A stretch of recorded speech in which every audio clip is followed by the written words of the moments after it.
What up, guys? Welcome back to the channel. Welcome to Liberia, to the world. If you're new here, if you're just coming across this channel for the first time, I do want to say welcome to the channel. Sporadic posting here and there, but I'm going to do this as a life update for you guys. It's been a minute, I know, and I know you guys know I haven't posted in a while, but I just kind of wanted to check in and do a life update, see where I'm at, what's been going on, and also what's to come, basically. Again, if you've been a long time subscriber, I want to say thank you.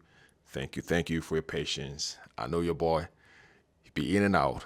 Every time I come back and say, hey, I'm here to stay, and then I disappear. But I'm going to provide you guys all the information that's been happening behind the scenes with the channel and also what's to come in the future. So if that's something that's interesting to you, stick around.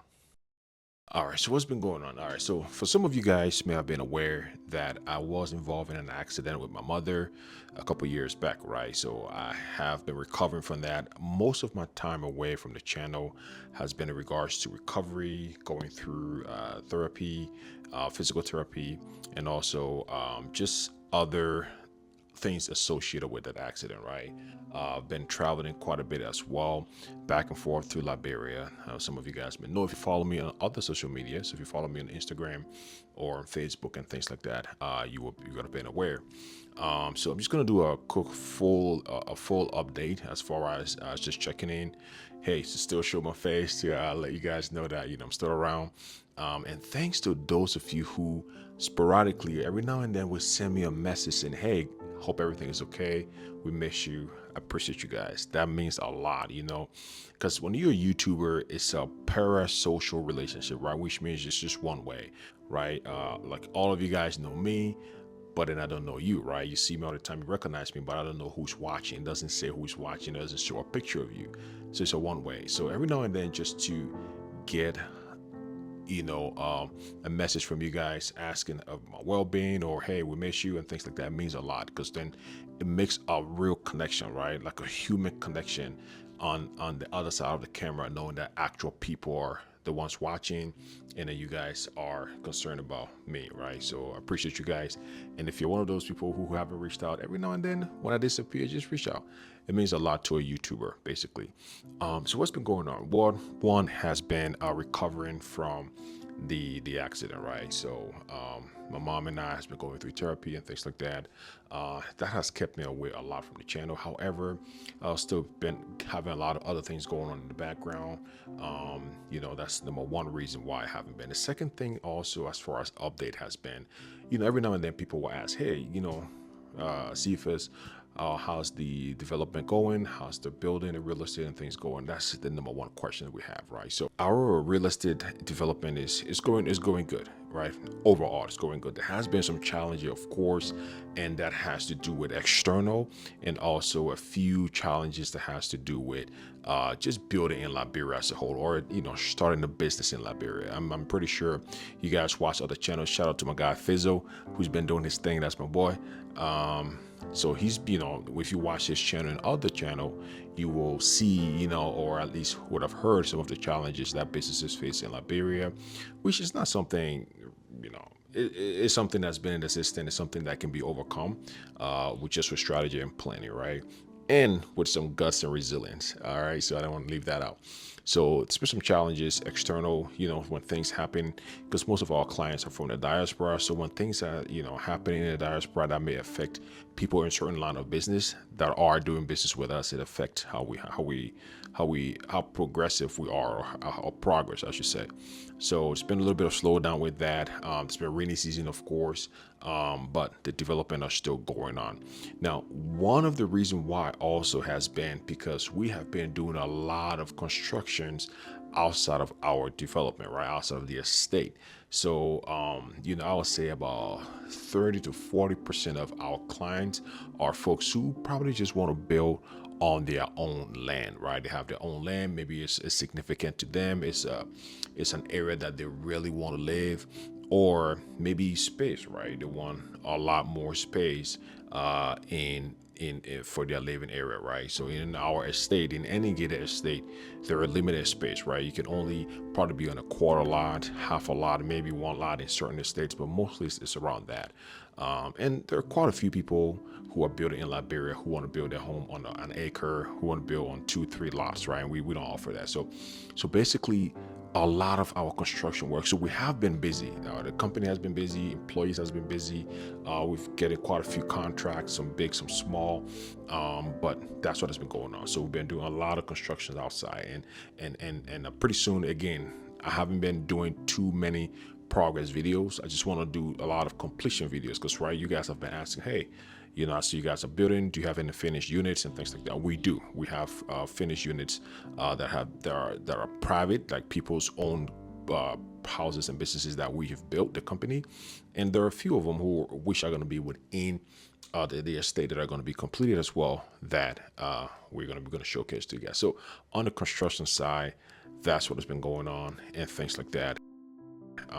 We've also started other businesses in Liberia, and also a lot of what I've been doing recently too has been consulting. So if you're somebody who are looking to start a business, either in real estate or any kind of business at all, you can reach out to me, to my team, and we do consulting, right? So basically what that will means is basically just giving you guys data-driven information about certain businesses, location, geography, and things like that, and trends, right? The market trend, market demand, and things like that. So we give you all of that information and advise you on whether it's a good business to do, or maybe you stay away from that business, or just how to go about starting up that business and getting going, right? So we offer that. So I do a lot of those. That's what I've been doing, of course, since I've been during my recovery. Can't do too many physical work, so I've been doing a lot of consulting on that as well. So reach out to us if you do, right? So if you're building, if you just want steps, you want to know, you want to get recommendation, you want to know different partners to contact, vendors and things like that. And also just prepping, right? A lot of what I've talked about on this channel has been people prepping for the construction project, right? So just making sure we have everything, all the documentation, all the approval, licenses, whatever it is that's going to be required to get that development going, right? So a lot of that's what I've been doing. Now, for those of you guys who are going to be in Liberia at the end of the year, most likely you're going to see myself and my team, doing work, right? We're gonna be there. It's the festive season. I'm in Liberia almost every year around that time, so most of you guys are also going or making trips down there as well. So it's a good time to connect and network and all of that. So most of you guys probably already know where our office is. I've mentioned that quite often, and so it is 24th Street in Cinco. So come on down, come visit. My team will be there. Most likely I'll be there myself. We can get to connect and things like that, right? I did a post on Instagram doing a poll of questions. I made a post saying, hey, look, I'm gonna do an update video for you guys just to do a check-in. What are some of the fun questions you have to ask, just to kind of get to know me a little bit more?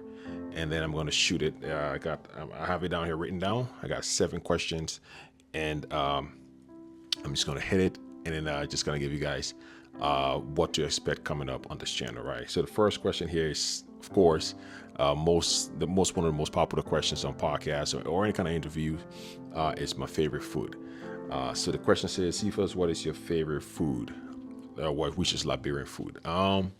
Pumpkin is my favorite. Now, okay, so was my favorite, right? For a long time, pumpkin soup has been my favorite Liberian dish, right? It's a hit or miss. Most Liberians either love it or hate it. There's not a lot of in the middle. A lot of people just really hate it because of the sweet taste and things like that. And a lot of people like me love it, right? So I'll tell you that I have loved pumpkin for a while. Now though, it's gotta be cassava leaf, right? Cassava leaf or palm butter, depending on who cooks it and how well they do it. But the cassava leaf with tobagi oil, so cassava leaf tobagi, yeah, man, cassava leaf. I'm not a big fan of dry fish, dry meat and stuff. I love fresh fish, a lot of fresh fish, but of course with the cassava leaf tobagi, you have dry meat and things in it. So I can do it, you know what I mean? It depends on what the dry fish is. I can do dry meat and dry fish in my cassava leaf tobagi. Drop in the comment below. Let me know what's your favorite as well. Like I said, just kind of get to know you guys a little bit more. So yeah, I grew up in, all right, so most of my childhood, because my dad was a pilot in the for a company, Wiswa. Wiswa was an airline, some of you guys may know. And also he flew international flights as well, but Wiswa was, I think, is the national airline or something like that. It may have been, but since growing up, I knew he was a pilot. So we lived on the old on the airfield, right? That's where we lived most of my life until I'm talking about knowing myself now, because my mom, according to my mom, we grew up in Cinco around 12th Street. And then for me, what I know growing up around 10, 11, well, maybe 6, 7, 8, 9, 10, 11 on the Oro, and then later on in Gardnersville, right? Shoe factory, Gardnerville. So that's where I kind of grew up most of my adolescent time, and then moved to Ghana, prior to the '03 war, and then came back after that before coming to the US. So it's kind of where I grew up.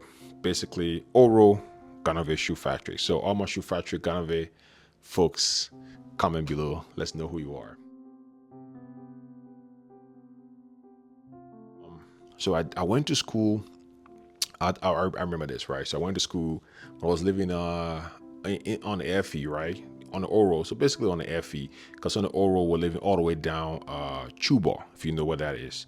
So you pass by Smile Road, Gaetan, go to Chuba. We're living down Chuba all the way, right? So at that time I went to Bounce Foundation. So again, any of these things, if you recognize it, comment down below. So I went to Bounce Foundation School, and then from there, same thing on the Oro. I went to Crest the King, right? Crest the King at that time, it was only up to 7th grade, so it wasn't. I think now they have like high school, or I saw that they have like even a multiple story building at Christ the King, right? So I went to Christ the King, and then from Christ the King, I went to Cathedral, right? So I think from 6th or 7th grade all the way until I left, went to Ghana. Yeah, I didn't stay in Cathedral too long though, because I left and went to Ghana after that. I went to school. So yeah, the schools I went to: Bounce Foundation, Christ the King, Cathedral, Cat's Kingdom. So if you're Cat's Kingdom, again, comment below. Let us know who you are, all right?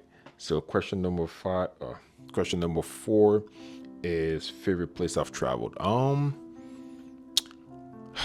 say,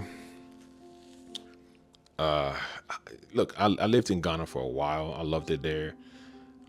I wouldn't say, I would say my favorite place I've traveled is just a state here in the US. Basically, I've traveled other places, but my favorite place so far was, I do photography and I love taking picture of nature. It's when I went to Las Vegas, but Nevada, I should say, not Las Vegas, in Nevada, right? And we went to the Valley of Fire. I believe it's the valley, not the Death Valley, but the Valley of Fire. It's a beautiful place, right? I loved it there. It was just quiet, just interacting with nature. I loved it. And then question number 5 is my favorite. It's in connection with the other question, saying where I would love to travel. That haven't been. I would say for me, let me know, what would you love to travel that you haven't been yet? A lot of people say Dubai. For me personally, I don't know. It's a controversial opinion, but Dubai is like way down my list. I'm not a fan. I'm not sure why, but I don't know. Anyways, but mine would be to go to either Budapest, that's that, or go to not Thailand, but yeah, maybe Thailand, just like more of nature, connecting and things like that, and other islands, right, like the Maldives and places that Hungary, and just something a little bit different, right? Something a little bit different than what we see. The reason why I feel like Dubai is mostly skyscrapers and things like that, almost like experience you can get. I know it's more extreme in Dubai, of course, more luxurious, but almost like experience you can get in Miami or other places like that, right? But if you go to places like Budapest, you go to places like Thailand, things, these are experiences that these are unique experiences, right? Because from everything, from the culture, the food, and all of that, you can't get that anywhere else. I know the same thing with Dubai too, but I don't know. For some reason, these are my favorite.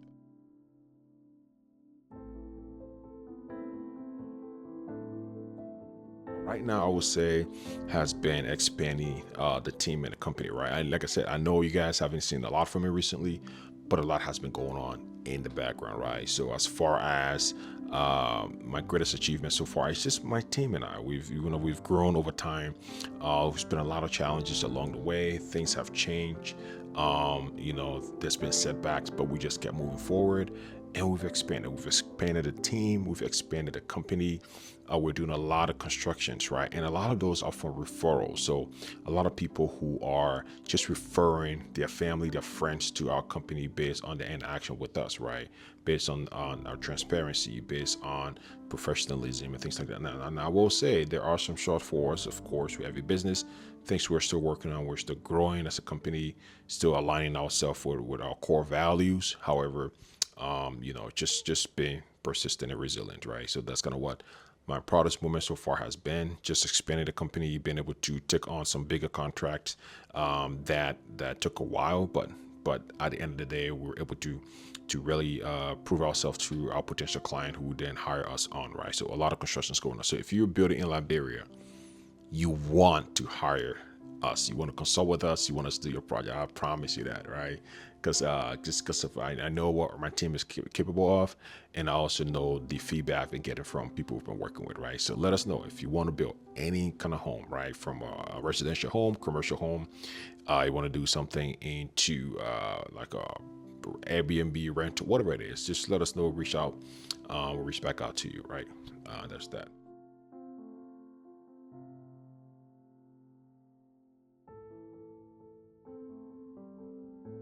Look, I'll say, man, like there's so much going on in Liberia that people are not talking about. I know we Liberian, we are so politically driven, right?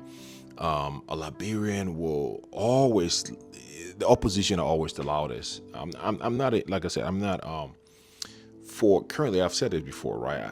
I don't so much, I support whatever party or government that is doing amazing things in Liberia, right? That's progressing the country and all of that. Right now, I'll say the outlook on Liberia is, for me, it's not so much about any governmental entity.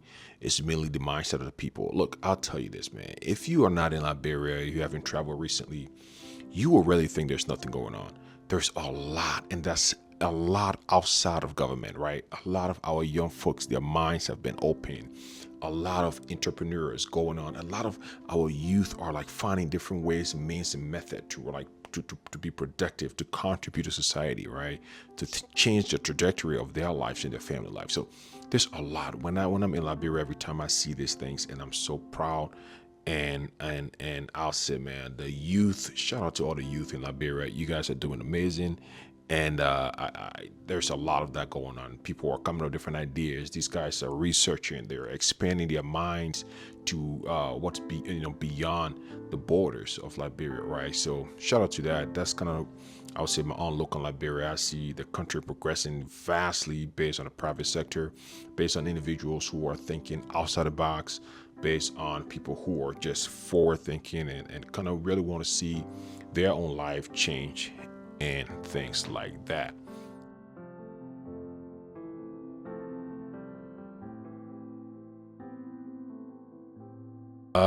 One thing about me that most people don't know about. I, shoot, I don't know. I mean, I guess, I guess I'm okay. I think I've said it before. I'm terrified of flying. You guys, man, I know I'm always back and forth, and I just have to, right? If there was a road going to Liberia that if it takes like 60 hours to drive, I'll drive. I ain't gonna lie to you. I'm terrified of flying. I hate it. I don't sleep on the plane because I want to be awake. Because when the plane shakes, I want to know what's going on. I have to know what's going on when the plane shake a little bit, and I always have to have a window seat. Like, so when I'm flying, right? If I don't have a window seat, my anxiety is 10 times more. So because I'm sitting, like, say you're sitting in the aisle. Let's say when you're going to Liberia, right, or traveling internationally, you're on those big mask, Airbus or 747 mask, whatever it is that has like the whole middle aisle. That has, there's no window, it's just a middle aisle. I can't do that. I cannot do that. I can't do that. Just sitting without being able to see outside or open a window. Because when the plane shake, I want to open a window and see, okay, everything is still cool, the engine's still there. So I'm terrified. So sitting in the middle aisle and not be able to see outside on a flight. It's my greatest fear. I hate it. I feel like I don't know what's going on and I can't see outside. I don't know. It's a weird thing about me, but I hate flying, and when I'm flying, I have to have a window seat. So there it is. All right, guys. So thank you so much for tuning in. Again, like I said, this is just like a check-in, just to let you guys know, still around. Recovery has been going great. And just expect more, man. Like I said, I'm not going to make any promises, but just know that a lot is going on the construction side that you guys will be seeing soon. Recovery has been, wonderful. So you guys will be seeing me soon. And I'm excited to see some of you guys down there in Liberia. So again, thanks for watching. If you're new here, don't forget to subscribe and comment below. Comment below. I want to hear from you guys. And yeah, I'll see you guys in the next one. All right. Peace.